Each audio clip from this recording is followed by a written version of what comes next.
these sudden deaths. I mean, what a joke. There was a paper that came out the other day, new syndrome, sudden adult death syndrome. I'm like, sudden adult death syndrome is because people are getting a toxin in their body that's inflaming their heart.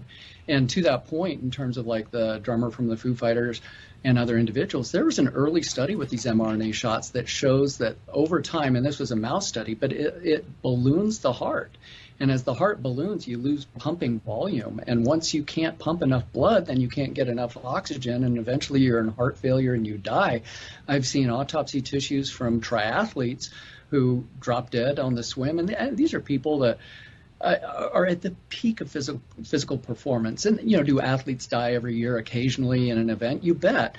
But if you look around the world, a couple of athletes per month used to die on the football field or on the soccer pitch or whatever. Now we're getting hundreds each month dying. Why? Is there something new in humanity? You bet there is. A toxic lipid nanoparticle and a toxic modified RNA that doesn't shut off. You bet we have causes.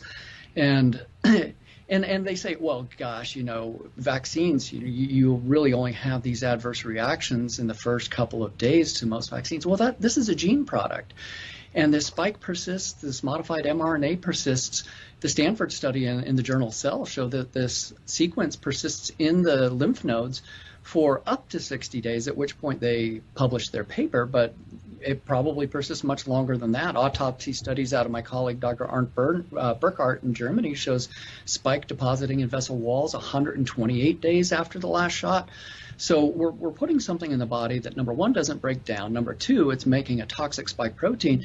And number three, it's persisting. Dr. Bruce Patterson, pathologist colleague, showed that the spike was persisting in our circulating CD16 monocytes for up to 15 months. So it's insanity to keep pushing the most deadly, dangerous medical product ever allowed to persist in humanity